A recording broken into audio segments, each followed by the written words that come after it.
හෙට මෝඩි ජනාධිපති අගමැතිතුමා ඇවිල්ලා සති අන්තේ ඉතිහාසයේ ප්‍රථම වතාවට මේ රාජතාන්ත්‍රික මහා ක්‍රියාවලියක් දාගන්නවා සති අන්තේ.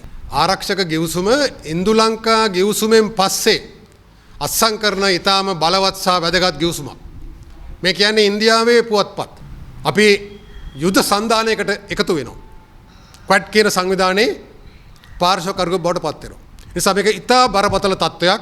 ජනාධිපතිවරයා තමන්ගේ බලය ව්‍යවස්ථාවෙන් පැවරලා තියෙන බලය අවභාවිතා කිරීමක් සිද්ධ වෙනවා මෙතන.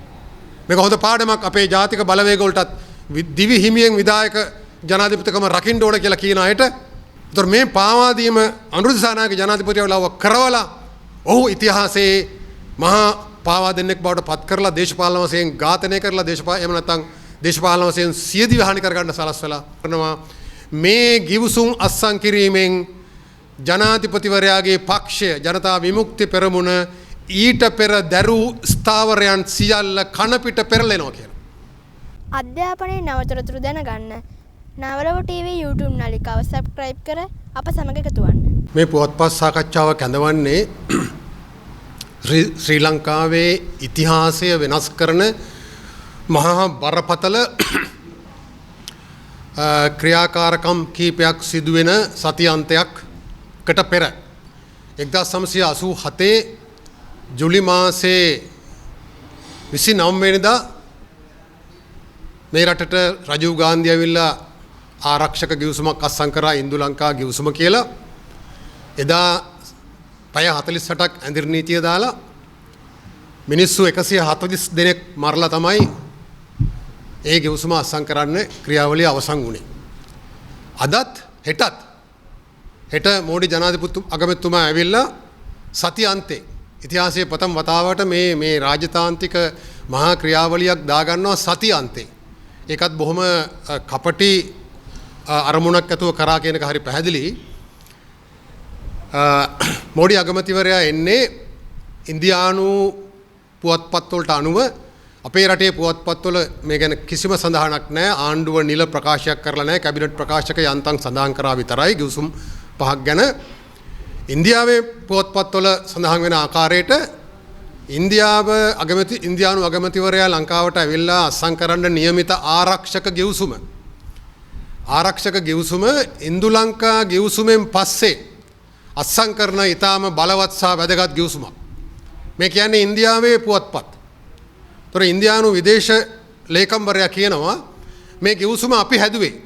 අපි හදලා ශ්‍රී ලංකාවට යවපුවම ශ්‍රී ලංකාවේ නිලධාරීන් ඊට යම් සංශෝධන ඉදිරිපත් කරා අපි මේක ඒවා අපි අතුල් කරා. ඒතර අමාත්‍ය මණ්ඩලයට මේ ගිවිසුම් ඉදිරිපත් කරන්නේ නැහැ.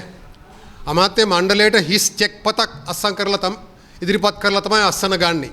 ඒ කියන්නේ මෙහෙම ගිවිසුමක් අත්සන් කරනවා කියලා අමාත්‍ය මණ්ඩලය අනුමැතිය ගන්නවා. නමුත් ගිවිසුම ඉදිරිපත් කරන්නේ නැහැ. ඒතර නීතිපති දෙපාර්තමේන්තුව අනුමැතිය ලැබුණා කියලා කියනවා. හැබැයි එම අනුමැතිය ලැබෙන්න නම් නිශ්චිත ගිවිසුමක් නීතිපති දෙපාර්තමේන්තුව ඉදිරිපත් කරන්න ඕන. එහෙම නම් නීතිපති දෙපාර්තමේන්තුව බොරු කියන්න ඕනේ. එහෙම නැත්නම් ආණ්ඩුව නීතිපති දෙපාර්තමේන්තුව අනුමත කරපු ගිවිසුම අමාත්‍ය මණ්ඩලයට ඉදිරිපත් කරලා නැහැ. ඇයි මේක සංගවන්නේ? කිසිදු මාධ්‍යයක නිල ප්‍රකාශයක් නැහැ ආණ්ඩුව පැත්තෙන්. ඒ වගේම මෝඩි අපේ ජනාධිපතිතුමා අනුර දිසානායක මහත්මයා ඉන්දියාවට ගියාම අත්සන් කළා එකඟතා ප්‍රකාශයක්. ඒ එකඟතාවේ මෝඩි අගමැතිවරයා ඉතා සූක්ෂමව සඳහන් කරන්නේ සිකියුරිටි ඇග්‍රීමන්ට් කියලා. සිකියුරිටි ඇග්‍රීමන්ට් කිව්වම ඒක ආරක්ෂාවට අදාළව සරල කතාවක්. ඒ කියන්නේ ඒක බෝඩර් එකේ ආරක්ෂා වෙන්න පුළුවන්, අන්තර්ජාලයේ ආරක්ෂා වෙන්න පුළුවන්, මත්ද්‍රව්‍ය මැඩලීම වෙන්න පුළුවන්. එතකොට ඒක වෙනත් පුළුල් කතාවක්. හැබැයි ඩිෆෙන්ස් කියන්නේ ආරක්ෂක මිලිටරි එහෙම නැත්නම් යුදමය. එතකොට දැන් විදේශ අමාත්‍යවරයා ඉතා පැහැදිලිව කියනවා මේක සිකියුරිටි. මේක ආරක්ෂාවට අදාළ ගිවිසුමක් නෙමෙයි ආරක්ෂක එහෙම නැත්නම් මිලිටරි එහෙම නැත්නම් යුද ගිවිසුමක් කියලා.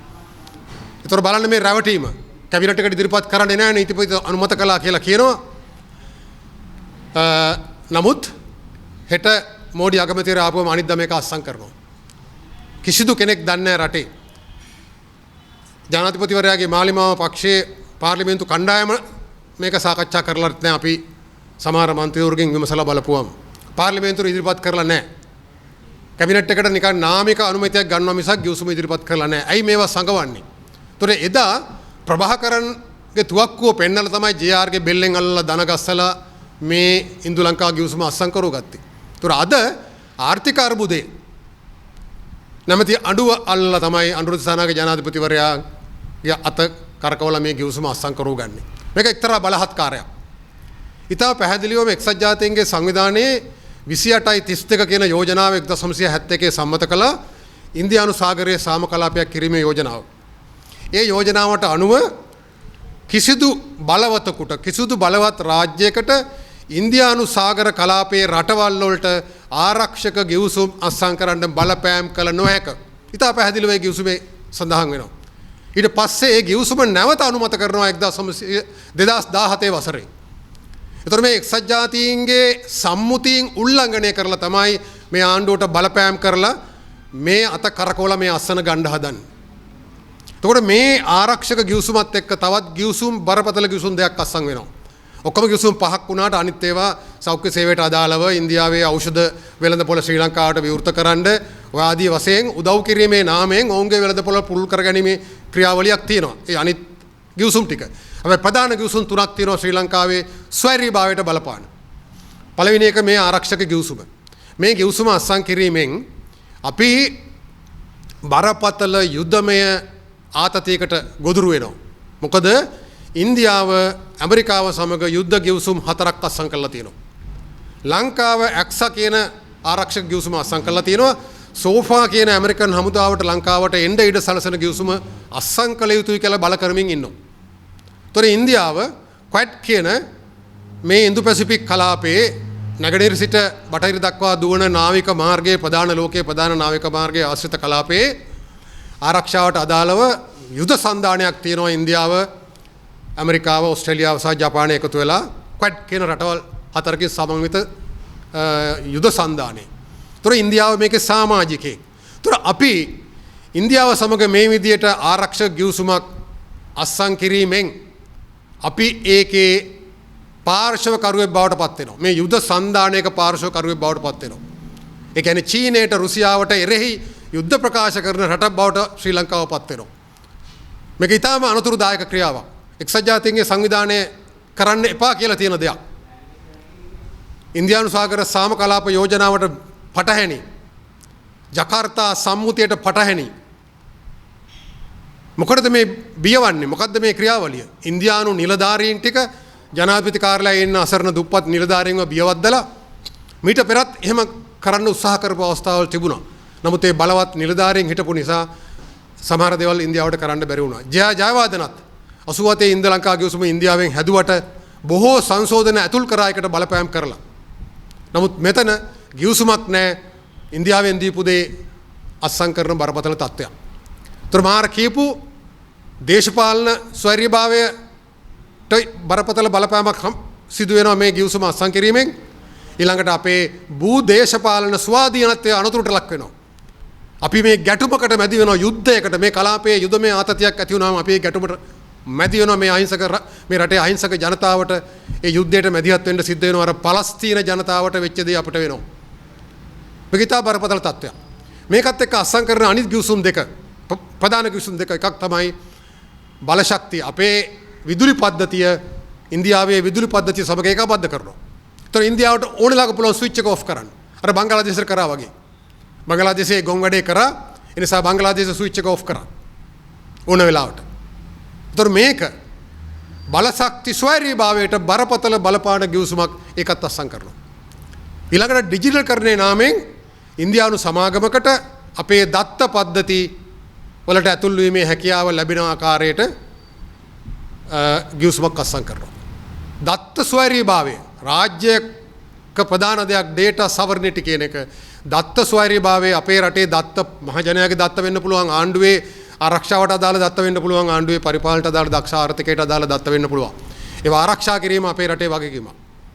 ඒක ඉන්දියානු සමාගමකට දුන්නම ඉන්දියානු සමාගමක සර්වර්ස් වල ඒවා ගබඩා කරලා තියාගත්තම දත්ත සුරක්ෂිතභාවය කියන්නේ එකතු කිරීම, ඒවා සකස් කිරීම, ගබඩා කිරීම, බෙදා හැරීම මේ සියල්ල ආණ්ඩුවේ අධිකාරිය යටතේ තියෙන්න ඕන. එහෙම නැත්නම් දත්ත ස්වෛරීභාවය නැති වෙනවා. තොර බල ශක්ති ස්වාරිය භාවය අනතුරට ලක් කරනවා. දත්ත ස්වාරීත්වය පාවා දෙනවා. ඊළඟට ඔක්කොටම වඩා මේ ආරක්ෂක ගිවිසුමක් මගින් දේශපාලන ස්වාරීත්වයත් පාවා දීමක් සිදු වෙනවා. අපි අනවශ්‍ය මහා බලවතුන්ගේ ගැටුමකට බෙල්ල දානවා. භූ දේශපාලන ස්වාධීනත්වය කියන එක නැති කරගන්නවා. අපි යුද සංධානයකට එකතු වෙනවා. ක්වැඩ් කියන සංවිධානයේ පාර්ශ්ව කරුවෙක් බවට පත් වෙනවා. නිසා මේක ඉතා බරපතල තත්ත්වයක්. අපි ජනාධිපතිවරයාට කියනවා මේ අත කරකැවීම් වලට බය වෙලා යටත් වෙලා මේ පාවා දීම කරන්න එපා. ඒක ඉතිහාසයේ කවදාවත් නිවැරදි කරන්න හම්බෙන්නේ නැහැ. නාමල් රාජපක්ෂලා සජිත් ප්‍රේමදාස මහත්තයලා සද්ද නැතුව බලන් ඉන්නවා. ඔහොම යමු. ගිහිල්ලා මේ දේවල් කරලා මේ පාර කපලා ඉන්දියාවට දේශපාලන වශයෙන් සියදිවි හානි කරගන්න. එතකොට අපිට පුළුවන් ඇවිල්ලා ඒ පාර දිගේම යන්න. කිසිදු පක්ෂයක් මේ සම්බන්ධයෙන් කතා කරන්නේ නැහැ. මේ සා බරපතල 87 මොනතරම් මේ රටේ බරපතල විරෝධයක් තිබුණාද? අද ඒ විරෝධයේ දශමයක්වත් නැහැ. 87 කරපු දෙයටත් වඩා බරපතල දේවල් ටිකක් සිද්ධ වෙනවා මේ දවස් දෙක තුන ඇතුළත. සතියන්තේ තොර ජනාධිපතිවරයා තමන්ගේ බලය ව්‍යවස්ථාවෙන් පැවරලා තියෙන බලය අවභාවිතා කිරීමක් සිද්ධ වෙනවා මෙතන. මේක හොඳ පාඩමක් අපේ ජාතික බලවේග වලටත් දිවි හිමියෙන් විධායක ජනාධිපතිකම රකින්න ඕන කියලා කියන අයට කැබිනට් එකත් ගොනාට අන්දලා පාර්ලිමේන්තුවත් ගොනාට අන්දලා පාර්ලිමේන්තු කණ්ඩායමත් පක්ෂයේ කණ්ඩායමත් ගොනාට අන්දලා අවසානයේ ජනාධිපතිවරයාට සමහර ජනාධිපතිවරයාට නෙමෙයි ජනාධිපතිවරයා වටේ ඉන්න කූට උපදේශකව කීප දෙනෙකුට පුළුවන් වෙනවා මෙතනට රට තල්ලු කරන්න. ඉතා භයානක තත්ත්වයක්. ඒ නිසා අපි ජනාධිපතිවරයාට කියනවා මේ උගලට පය තබන්න එපා. මේ නාමල් රාජපක්ෂලා සජිත් ප්‍රේමදාස රනිල් වික්‍රමසිංහ හිනාවි බලන් ඉන්නවා. හොඳයි ඔහොම යමු. බෙල්ල දාන්න දේශපාලන වශයෙන් සියදිවි හානි කරගන්න. ඒකට අපිට පුළුවන් ඇවිල්ලා ඒ පාර දිගේම යන්න. අනුරාධපුර ජනාධිපතිවරයා කපන පාර දිගේම තමයි වුන් යන්නේ. වුන් එකගයි මේ පාවා දීමට. ඒතර මේ පාවා දීම අනුරාධපුර ජනාධිපතිවරයාව කරවලා ඔහු ඉතිහාසයේ මහා පාවා දෙන්නෙක් බවට පත් කරලා දේශපාලන වශයෙන් ඝාතනය කරලා එහෙම නැත්නම් දේශපාලන වශයෙන් සියදිවි හානි කරගන්න සලස්වලා මේ ගමන ඉස්සරහට අරයන් තමයි ඔවුන් බලාගෙන ඉන්නේ. නිසා තමයි ඔවුන් වචනයක් කතා කරන්නේ නැත්තේ. 87 පිටකොටුවේ බෝධිගාව උද්ඝෝෂණයට මහින්ද රාජපක්ෂ ආවා, සිරිමාව මැතිණිය ආවා, දිනේෂ් ගුණවර්ධන ආවා. ඇඳිරිනීතිය දාලා තියෙන ඇඳිරිනීතිය දාන තත්ත්වයක් යටතේ. එදා ඒ උද්ඝෝෂණයේදී 140 දෙනෙක් මැරුවා අහිංසක සාමකාමී උද්ඝෝෂකයෝ. අද එදාට වඩා භයානක ගිවිසුම් තුනක් අත්සන් කරනවා. සමාජයේ කතා බහක් නැහැ දේශපාලන පක්ෂ නිහඬව ඉන්නවා. මේක මේ රටේ ඉතිහාසයේ ඊටාම නරක දවසක් ලෙස මේ ඊටාම මේ දුර්දාන්ත සතියන්තයක් බවට පත් වෙනවා මේ ඉදිරි සතියන්තය.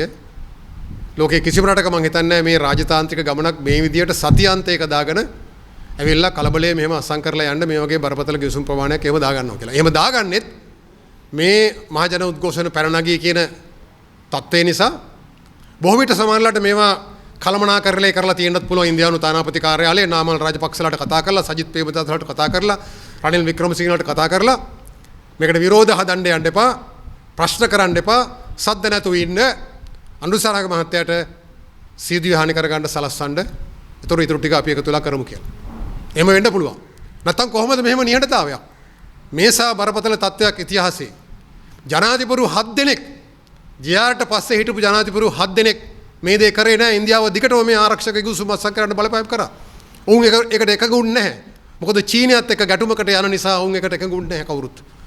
ඒතර 7 දෙනෙක් නොකරපු දේ තමයි අනුරාධපුරගේ ජනාධිපතිවරු ලව්ව මේ කරව ගන්න හදන්නේ. ඒ නිසා අපි එතුමාට කියනවා මේකෙන් ගැලවෙන්න මාර්ගයක් තියෙනවා. මොකද්ද?